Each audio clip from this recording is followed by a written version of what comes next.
Vaya conmigo, por favor, al Evangelio del Antiguo Testamento. Corra conmigo, vayamos al Evangelio del Antiguo Testamento y busque en el libro de Isaías. Isaías es el Evangelio del Antiguo Testamento.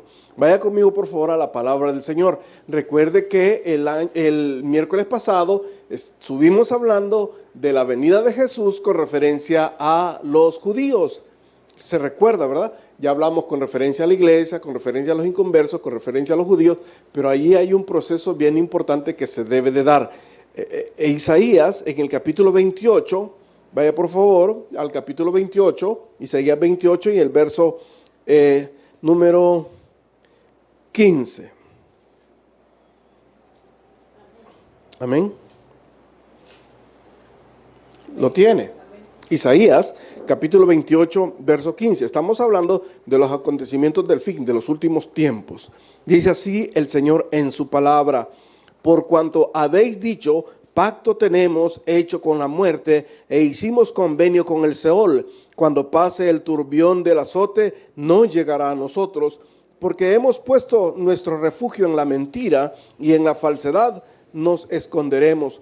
Por tanto, Jehová el Señor dice así: he aquí, yo he puesto en Sión por fundamento una piedra probada, angular, preciosa, de cimiento estable. El que creyere, no se apresure.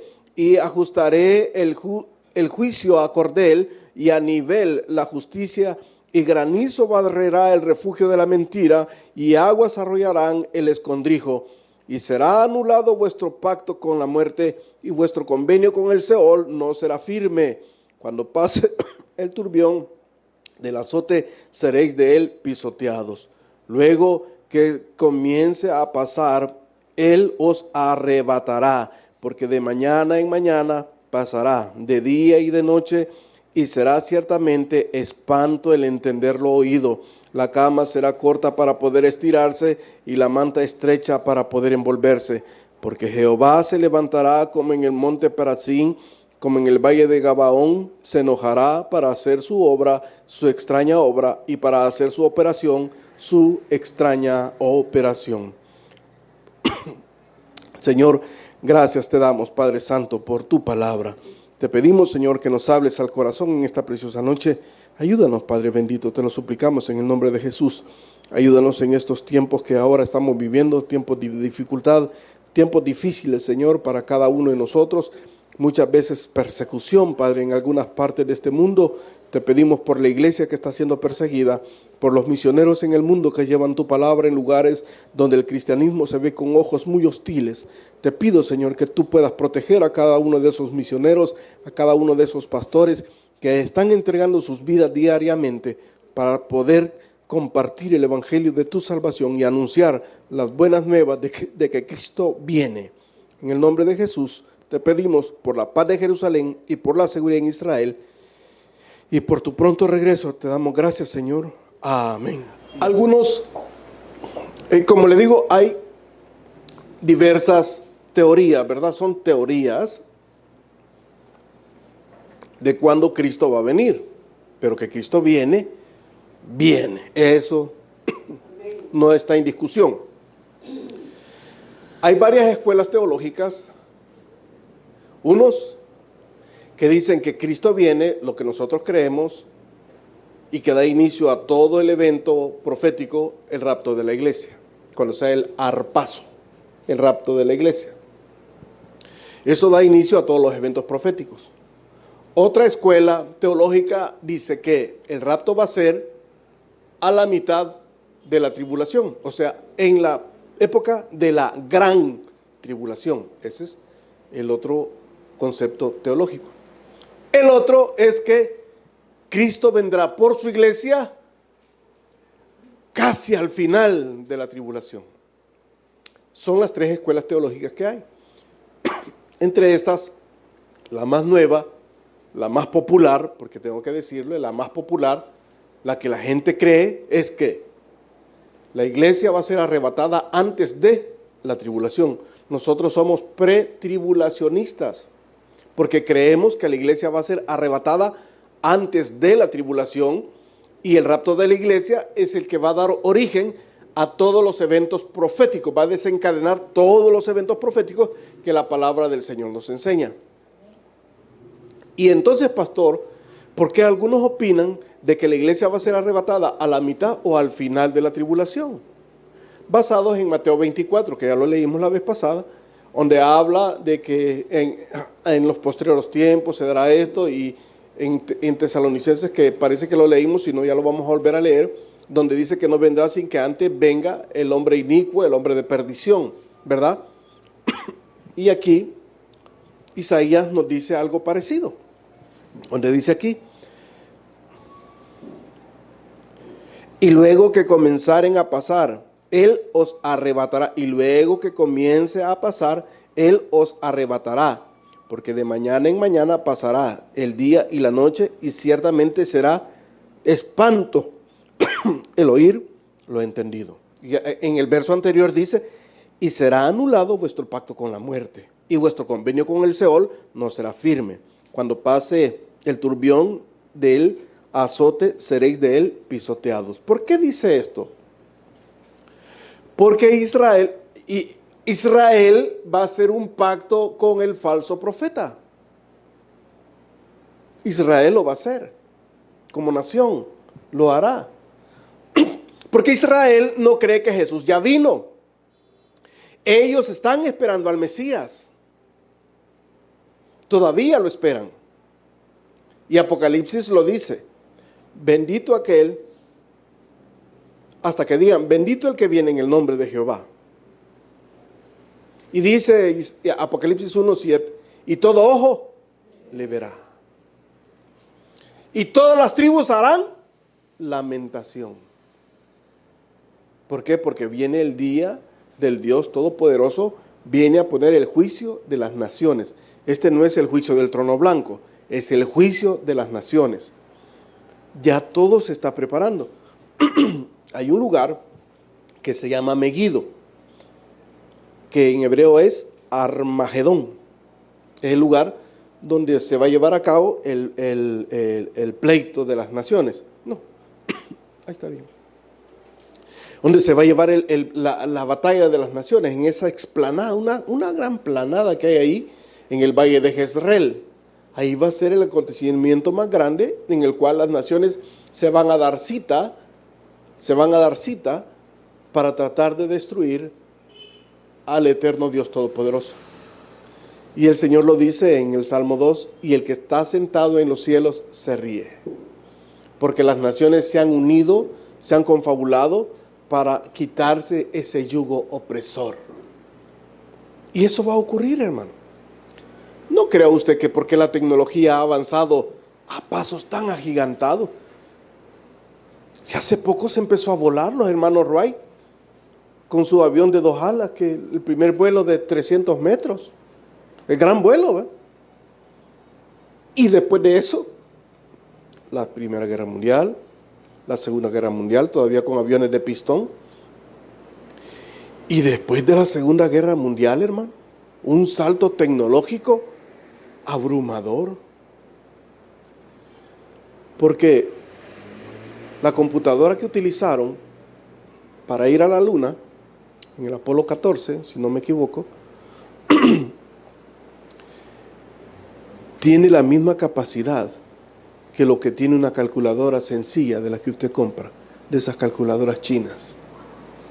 Esa es la capacidad que tenían. Y ahora usted lee en su teléfono, el reloj, y contesta como que es Dick Tracy. Aló, ¿sí? ¿Verdad? Sí. La tecnología ha avanzado. El hombre ha creado nuevas formas de destruirse. Las armas atómicas, las armas químicas, las armas biológicas, las bombas de neutrones, las bombas de hidrógeno. Hicieron la de atómica y dijeron, no, hay que ponerle más potencia a esto. Se inventaron la bomba de hidrógeno. Todavía nos queda demasiado desastrosa porque solo produce destrucción. Inventaron la bomba de neutrones. Una bomba que destruye solamente los seres orgánicos. Todo lo que es orgánico y vivo muere. Pero esto, material, todo eso queda intacto. como que no pasó nada. ¿Y qué pasa con eso? Que el hombre puede usar lo que él dejó. El hombre se está preparando para la guerra. Y todo esto está siendo percibido o está siendo apercibido, está siendo dado, entregado por entidades extremadamente malignas, hermano. Porque el hombre está diseñando armas perfectas para destruirse. La Unión Soviética en 1992 se quiebra y todos dieron gracias a Dios porque se quebró la Unión Soviética, ya no hay nada de eso. Ya no va a haber guerra nuclear, ya no va a haber nada de eso, pero empezó la otra nación a prepararse. Botaron el muro de Berlín, hicieron de todo, y una sola Alemania, y qué lindo, ¿verdad? Qué bonito por eso. La reunificación de las familias que estaban separadas, las Gestapo se deshizo y todo eso. Muy, muy precioso, porque hubo bastante reunificación familiar. Pero ¿a qué nos lleva esto? Nos están preparando para una confrontación mundial a una escala que no tiene precedentes. Les comentaba que si ustedes vieron la invasión a Irak en el 92, en el 91, perdón, sí, quiero ver, 91, en el 91, en febrero, esa invasión, por favor, esa invasión a Irak es solamente un preludio de lo que van a hacer en Israel. Solo es un preludio, es un examen, es un ensayo de lo que se están preparando para Israel. Por eso que Israel se va a refugiar en la mentira. Para que cuando venga el turbión no nos arrastre, porque estamos protegidos por la muerte, hemos hecho pacto con el Seol. Aquí lo dice la palabra del Señor, lo dice claro. Y cuando ellos digan paz y seguridad, dice el apóstol Pablo, terror repentino vendrá. Cuando digan paz y seguridad. Y note algo que, gracias. Hay algo que es bien interesante, mi amado, que hoy con la presidencia del expresidente Donald Trump, su yerno, que es un judío practicante, fueron a Jerusalén e hicieron un plan que se llamaba Paz y Seguridad para Israel. Hicieron todo un protocolo, lo firmaron y todo. ¿Cree usted que es coincidencia? No es coincidencia, mi amado. Estamos en los tiempos finales. Estamos en los tiempos finales. Ya no podemos seguir jugando de cristianos de escarapela, de calcomanía. Ya no podemos seguir jugando a eso. O es o no es. Porque de lo contrario, mi amado hermano, cuando suene esa trompeta, no sé dónde va a estar usted. Pero ¿qué vamos a estar haciendo? Porque la palabra de Dios dice que sonará la trompeta. Y los muertos en Cristo resucitarán primero. En las diversas escuelas teológicas, en lo que sí estamos definidos es que Cristo vendrá otra vez física y corporalmente. En eso estamos de acuerdo.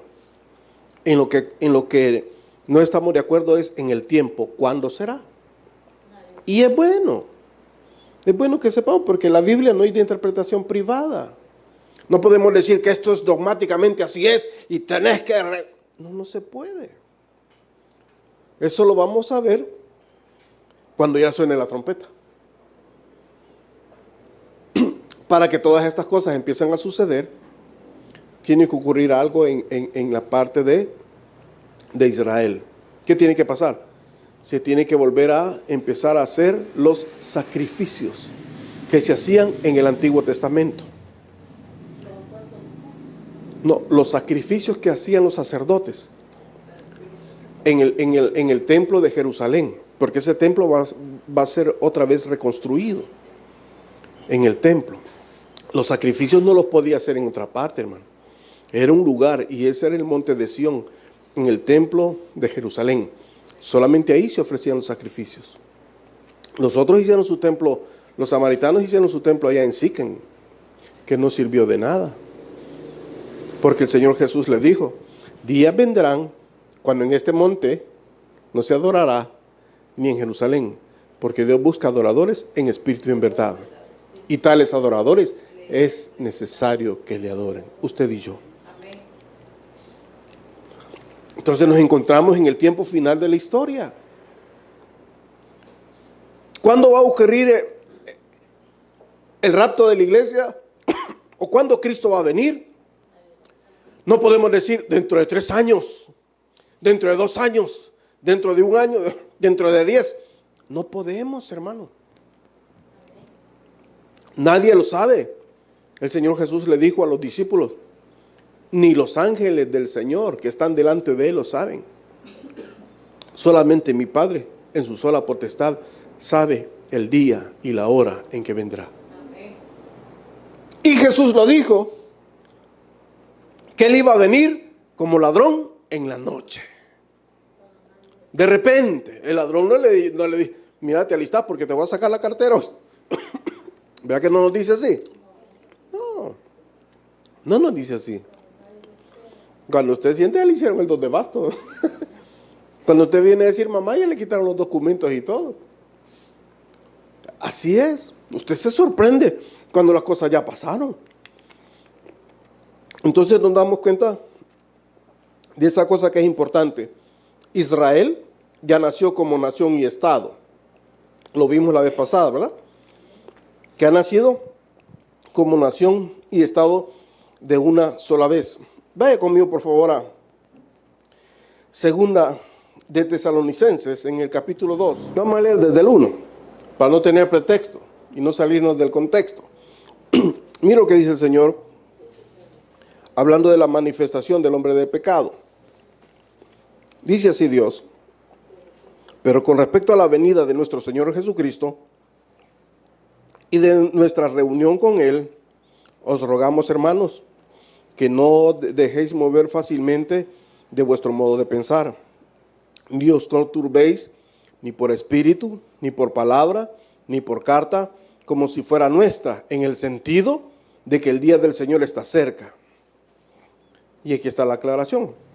Nadie os engañe en ninguna manera, porque no vendrá sin que antes venga la apostasía y se manifieste el hombre de pecado, el hijo de perdición, el cual se opone y se levanta contra todo lo que se llama Dios o es objeto de culto, tanto que se siente en el templo de Dios como Dios, haciéndose pasar por Dios. ¿No os acordáis cuando yo estaba todavía con vosotros y os decía esto? Y ahora vosotros sabéis lo que lo detiene, a fin de que a su debido tiempo se manifieste. Porque ya está en acción el misterio de la iniquidad. Solo que, perdón, hay quien al presente lo detiene, hasta que él a su vez sea quitado de en medio, entonces se manifestará el inicuo, quien el Señor matará con el espíritu de su boca y destruirá con el resplandor de su venida. ¿Se da cuenta? Solamente que hay alguien que lo detiene. ¿Quién es ese alguien que lo detiene? Amén. Nosotros creemos que es el Espíritu Santo, porque es que hay alguien que lo detiene. Algunos dicen que es la iglesia. No, no es la iglesia. Porque dice alguien, se refiere a una persona. Y la tercera persona de la Trinidad es el Espíritu Santo. Entonces, en base a ese que lo detiene, es que nosotros creemos que la iglesia va a ser arrebatada en el momento preciso para que se den a cabo todos los acontecimientos. Algunos dicen que nosotros solo tenemos teorías parchadas de aquí para acá y para acá. Y que sacamos bastantes textos y hacemos una horchata. Así dicen de nosotros. Pero si usted tiene que usar un poquito de la lógica, y la palabra del Señor nos dice que hay alguien que lo detiene. Hasta que éste sea quitado de en medio, entonces se manifestará aquel inicuo. Hasta ahorita no se puede manifestar, porque hay alguien que lo detiene. ¿Quién es ese alguien? El Espíritu Santo.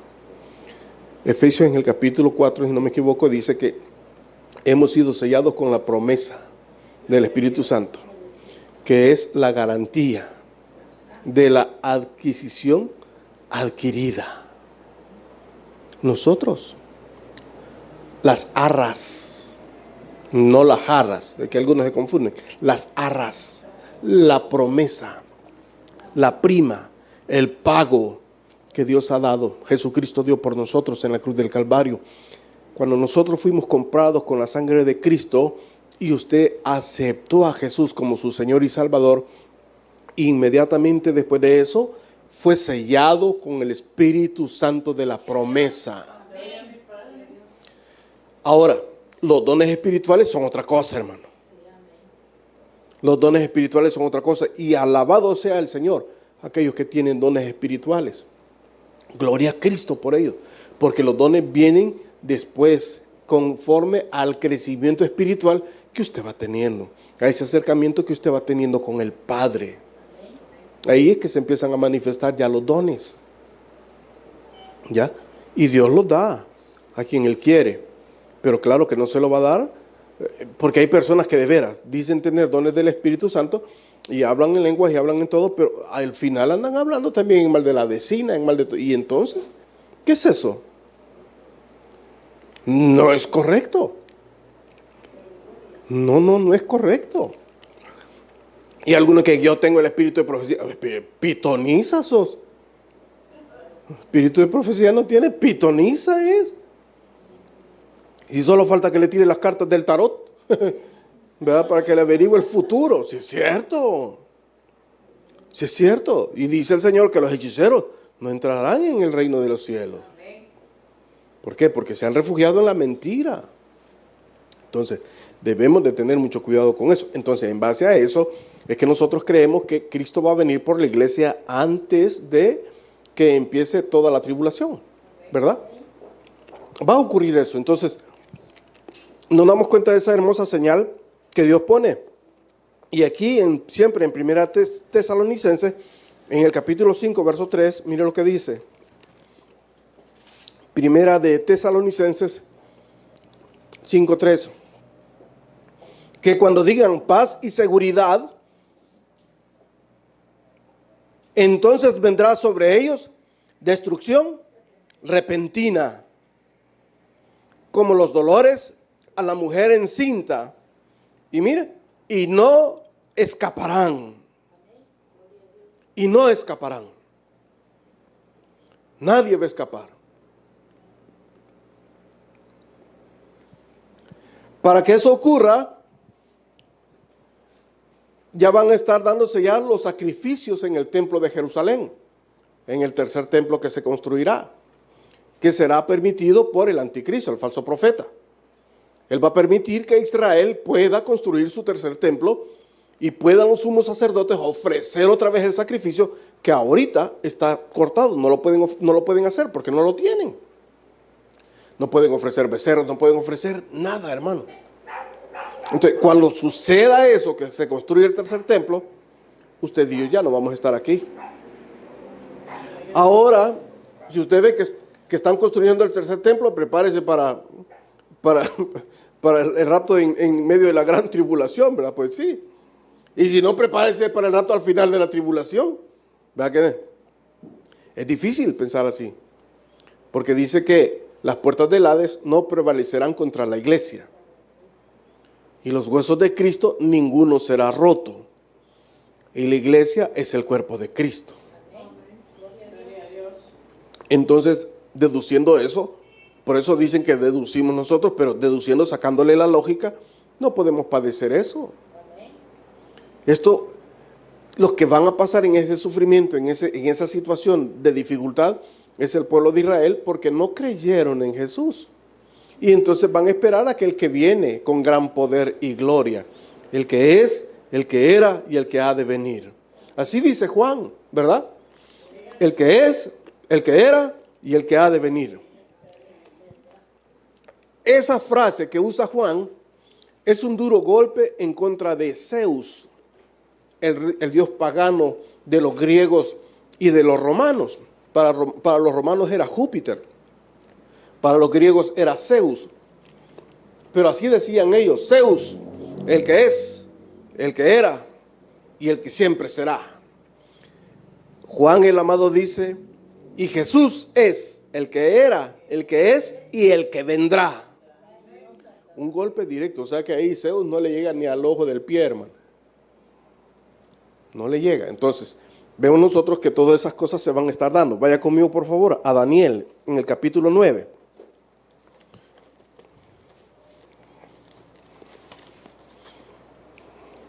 Daniel 9, 27.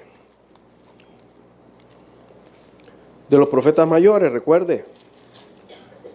Después de Ezequiel está Daniel, uno de los profetas mayores. Daniel 9, 27. Y por otra semana se confirmará el pacto con muchos. A la mitad de la semana hará cesar el sacrificio y la ofrenda. Después, con muchedumbre de las abominaciones, vendrá el desolador hasta que venga la consumación y lo que está determinado se derrame sobre el desolador. ¿Se da cuenta? Y el Señor Jesús lo dice en Mateo 24. Mirad que vuestra salida no sea en invierno ni en día de reposo, que no sea en Shabbat. Y habla y dice: y los que están en Judea. ¿A quién se refiere entonces? O sea, saque deducciones. Y los que están en Judea. ¿Quiénes viven en Judea? El pueblo de Israel. Y los que están en Judea, huyan hacia los montes. Y no recojan nada. Huyan. Y procurad, pedid que vuestra huida, dice, no sea en día de reposo, no sea en Shabbat. Se está refiriendo exactamente al pueblo de Israel.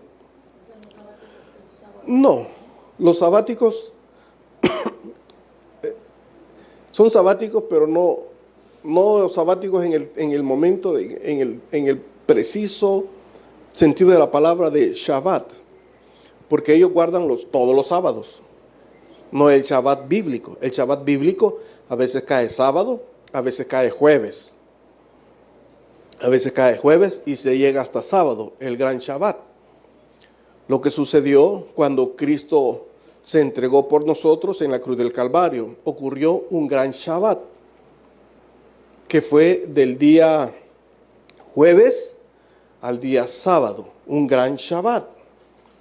Por eso Cristo fue crucificado, lo que nosotros hemos logrado indagar en la Escritura, día miércoles.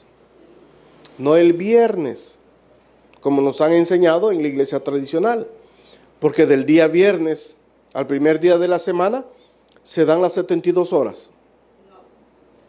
Del viernes a las 3 de la tarde, al domingo, vea que no se dan las 72 horas. No se dan. Y el Señor Jesús lo dijo: como estuvo Jonás en el gran pez 3 días y 3 noches, es necesario que el Hijo del Hombre también esté 3 días y 3 noches. Y del día viernes al primer día de la semana no nos da.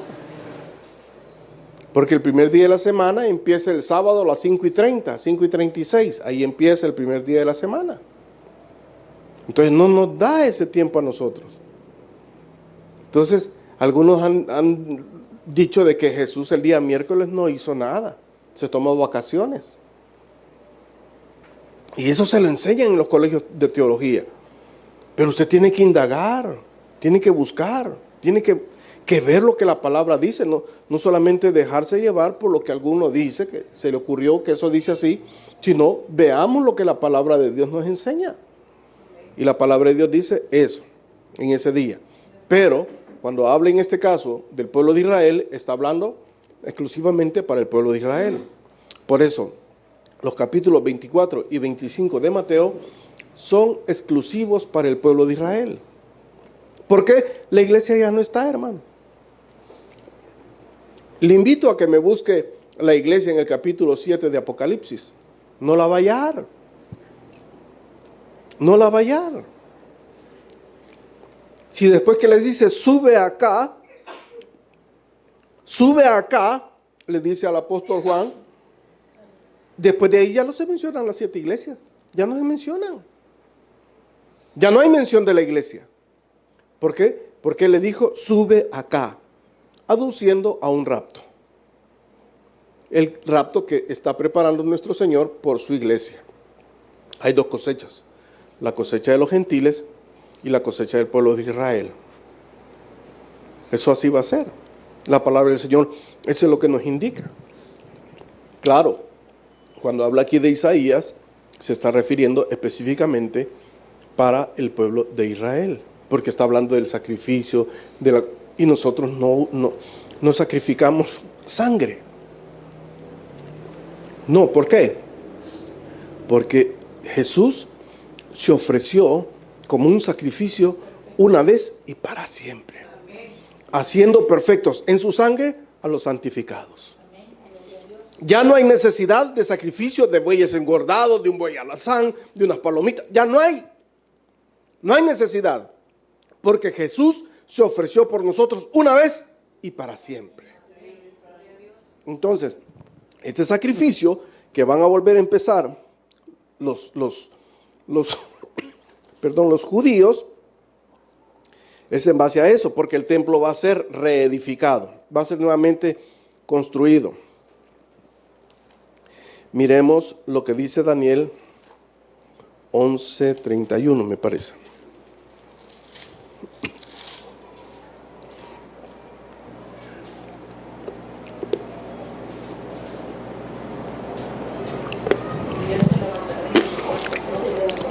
Y se levantarán de su parte tropas que profanarán el santuario y la fortaleza, y quitarán el continuo sacrificio, y pondrán la abominación desoladora.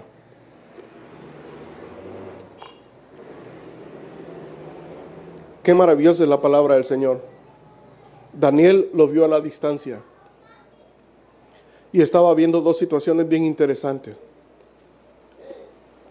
Cuando el general Tito Flavio Vespasiano rodeó Jerusalén en el año 70 después de Cristo, 40 años después de que Jesús hubiera hecho la profecía, donde no quedará de este templo piedra sobre piedra.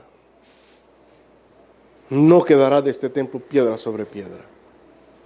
El general Tito rodeó Jerusalén y destruyó todo Jerusalén, destruyó el templo y mandó a los israelitas exiliados, fuera de Israel, muy revoltosos. Los expatrió, los mandó para Roma, para España, a las partes más lejanas del imperio, para que no se acercaran. Eso fue lo que hizo. Y entró con un gran ejército. Eso volverá a ocurrir. Porque Israel, cuando Cristo venga y ese espíritu de maldad esté aquí y se manifieste y se siente en el trono de Dios, haciéndose pasar por Dios, hará cesar el sacrificio. Es lo que leímos, ¿verdad? En Tesalonicenses. Hará cesar el sacrificio. Entonces se refiere a que el templo de Jerusalén ya va a estar hecho. Y lo van a hacer los judíos.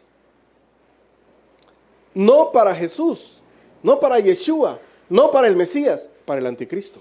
Es lo más triste. Para el anticristo. Para que lo ocupe como una plataforma de gobierno mundial. Ya estamos viendo un pequeño ensayo. La casa de la familia de Abraham. La casa de la familia de Abraham. ¿Y quiénes están ahí? Judíos, cristianos de todas las denominaciones, hermano. Cristianos y musulmanes. Porque es la gran casa de Abraham, de la familia de Abraham. Una media luna un menorá y una cruz. ¿A qué le huele eso? Ecumenismo. A la escala más grande, hermano. No, hombre, si aquí todos somos hermanos. Aquí todos cabemos. Ahí deje a esos fanáticos locos. Nosotros, ¿verdad?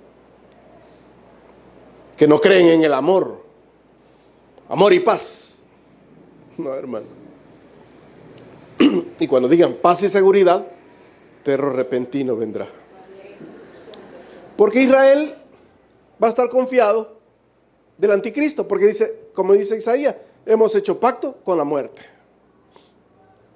Hemos hecho pacto. Y cuando venga el turbión y el viento, nos refugiaremos en la mentira. Y el Señor le dice, tu pacto con la muerte no será estable, porque será roto. Y ya lo leímos en Daniel. Y a la mitad de la semana será roto el pacto y el continuo sacrificio. Será quitado el sacrificio continuo que hay. Ahorita no hay sacrificio, pero se va a hacer. Se va a hacer. Y vemos nosotros qué situación más agobiante. Fíjense que, según algunos historiadores, dicen que el general Tito no quería destruir el templo. Pero un soldado romano, al ser agraviado por los judíos, en un acto de desesperación corrió y le dio fuego a las cortinas. Cuando los otros soldados romanos vieron que estaba encendida la cortina, que estaba en fuego y el gran caos, empezaron a destruir todo. Se hizo una anarquía ahí. Y no quedó piedra sobre piedra. Jesús ya lo había dicho. Su profecía estaba clara. Y sus palabras no podían quedar tiradas. Eran palabras de Jesús que se tenían que cumplir y se cumplieron. Hasta ahora Israel añora su tercer templo. Es el único país en el mundo donde no tiene un templo, donde él no puede llegar a la explanada, a ese monte plano, y decir una oración en hebreo, porque se arma la de San Quintín, hermano. ¿Cuántos conocieron a Ariel Sharon? El general Ariel Sharon, ya gordito, ¿verdad? Por sus años. Él fue uno de los que tomaron la parte occidental del muro de Jerusalén, cuando fue la guerra de los 6 días en el 67. Logró tomar la parte de Jerusalén, el muro de los lamentos que ahora tienen los israelitas. Y este Ariel Sharon llegó ya bien después, ya que estaba anciano, que era primer ministro, subió y se paró donde estaba el templo, porque él ahí lo quería construir, Ariel Sharon. Y resulta que cuando él se para ahí, empieza, como decir, el presidente de los fariseos, ¿verdad? El sumo sacerdote, a hacer una oración en hebreo en ese lugar. Híjole, hermano, se hizo una revolución, pero bárbara, bombas y todo, y lacrimógenos, de todo, por esa pequeña oración que hicieron ahí. Casualmente, como a los 20 días, Ariel Sharon cae con un problema en su cerebro, un problema cardiovascular. Lo llevan al Memorial Center de Israel, al hotel, al hospital, perdón. Y ahí, esto sí me está haciendo daño, cabal. Siento que mientras está por aquí el aire. Y lo llevan ahí a ese hospital y lo inducen a un coma. Un sueño profundo. Ya no se levantó. Porque Ariel Sharon quería empezar a hacer los planos ya de donde iba a estar el tercer templo. Y no quería dar más concesiones de Jerusalén a los árabes. Casualidad. Y después de haberlo inducido en el coma, muere. Casualidad. No hay casualidades, hermano. No hay casualidades. Dios todo lo está preparando. Hay personas que se están levantando, otros que están cayendo, otros que están surgiendo. Y este Señor que ahora está en el poder, en la nación más poderosa del mundo, quizás me van a bloquear el canal, pero la verdad es la verdad. Es malvado, hermano. Es lo más malvado que puede ver. Usted lo ve que se ríe y todo, bien alegre. Pero dicen que El Salvador es amenaza nacional.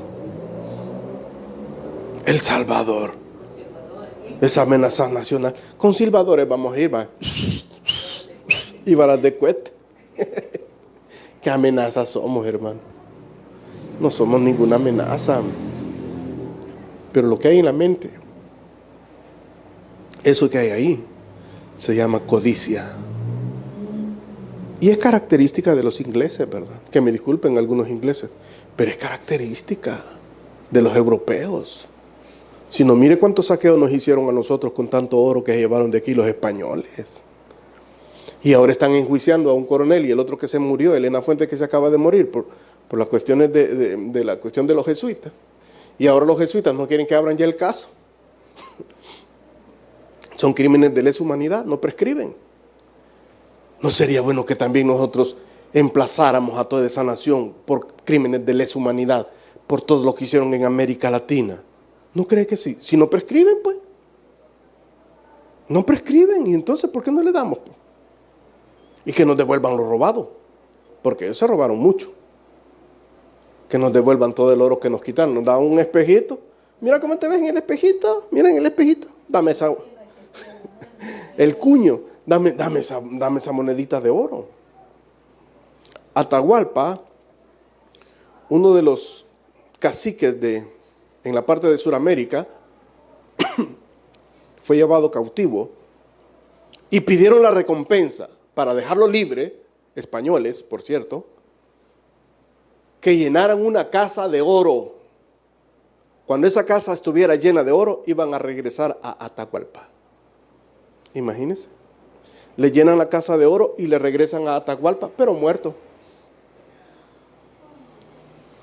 ¿Quiénes son más piratas, hermano? ¿Seremos nosotros o serán ellos? La codicia del hombre. Y a este hombre perverso que la Biblia menciona, se va a caracterizar por eso, por la codicia.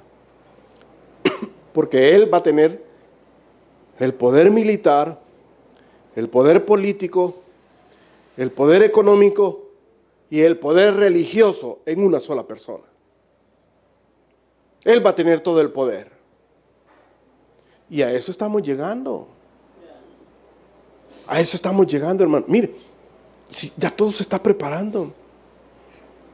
Rusia ensayando sus nuevos misiles y tirando, son más rápidos que viajan a 10 Mach, hipersónicos. Y los otros preparando aviones invisibles que pueden destruir un país entero de un solo bombazo. Híjole, todo se está preparando. ¿Qué tenemos que hacer nosotros como iglesia de Dios? Orar. Orar. Porque los tiempos son difíciles. Y la maldad del hombre ha crecido de manera, pero agigantada, hermano, desmedida. Hay personas que tienen tanto dinero que nunca se lo van a poder gastar. Jamás. En lugar de poder extender la mano a aquellos que necesitan, en el caso de África, que necesita mucho de ayuda. Haití, El Salvador. Es que ahí hay mañosos, pongan sus presidentes, pues. ¿Verdad? Sí, pues sí. Háganos colonia, pues. Yo quisiera ser como Puerto Rico, que va de luchar. Queremos ser la número 53. Queremos ser la número 53. Es el otro estado de los Estados Unidos. Puerto Rico eso está luchando. Entonces, ¿por qué no hacen eso también con nosotros? Pues somos la estrella número 54. Pues sí, ¿no cree usted? De ahí todos gringos, va. Pues sí. ¿No cree usted? Sí, pues. Más va, anexionen todo Centroamérica, pues va. Centroamérica Federativa y hagan la suya. Porque la codicia es grande, hermano. Todo esto que nosotros estamos viendo ahora, que no lo logramos ver en la historia, porque hay cosas que se nos van de la mano, se han dado por la codicia. Y eso es característica de este hombre de pecado, la codicia. Porque él lo quiere todo, no va a querer un poquito.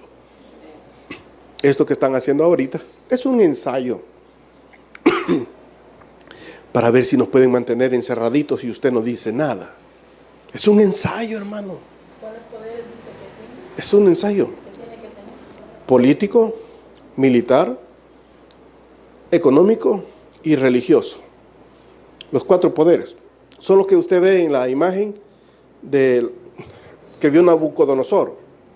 Oro, plata, bronce, hierro y barro cocido. Entonces vemos nosotros esa situación, que ya estamos. La Comunidad Económica Europea, no crea que es una casualidad. Es algo que se está dando, y si usted ve ahí, hay naciones que son muy poderosas y hay naciones que son muy pobres.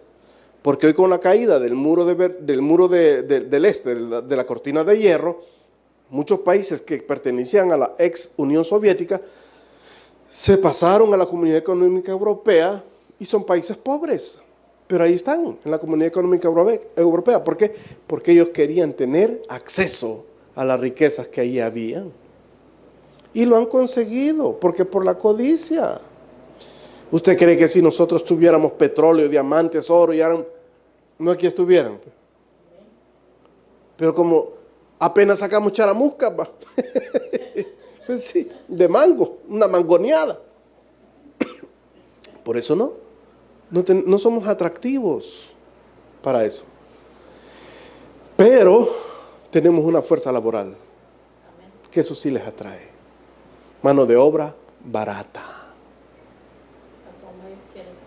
Ellos pagan lo que quieren. Sueldos de hambre cuando quieren. No, estamos hablando de aquí. Por eso es que no quieren que crezcamos. Porque quieren seguir teniendo mano de obra barata. Porque creen que sus grandes compañías están en China. Porque la mano de obra es barata y productiva. Porque no se produce en Estados Unidos. Porque no se produce en la Unión Europea. Porque ahí pagan caro, hermano. Hay gente que de las naciones de la Comunidad Económica Europea ya no están produciendo ahí. Están produciendo en maquilas de los Estados Unidos porque les sale más barato. Y algunos vienen aquí, a las maquilas de aquí, que todavía es más barato. Y así nos quieren mantener, baratos. Porque un estómago vacío no es buen consejero.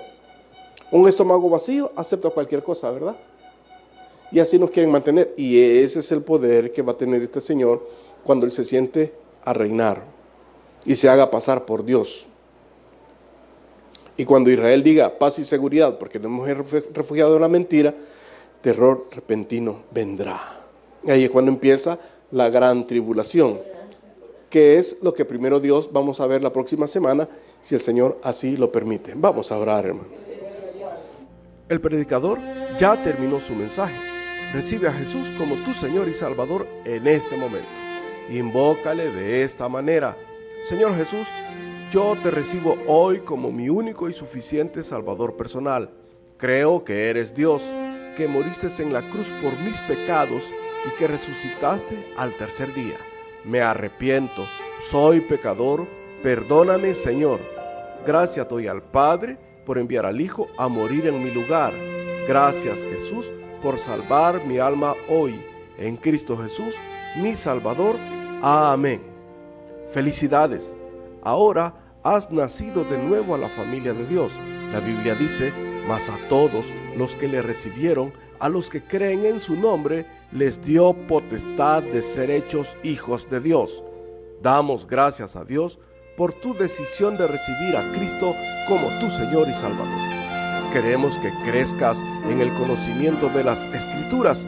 Congrégate en nuestra iglesia y aprende más de Jesús. Tabernáculo San Isidro Soyapango, final Primera Avenida Norte, pasaje 1, número 21, Colonia San Isidro Soyapango, 120 metros al norte de Fábrica Inco. Búscanos en nuestras redes sociales, Facebook y YouTube como Tabernáculo San Isidro Soyapango. Suscríbete y deja tu comentario o escríbenos a nuestro correo electrónico tabernáculosanisidrosoyapango@gmail.com. Dios quiere bendecirte.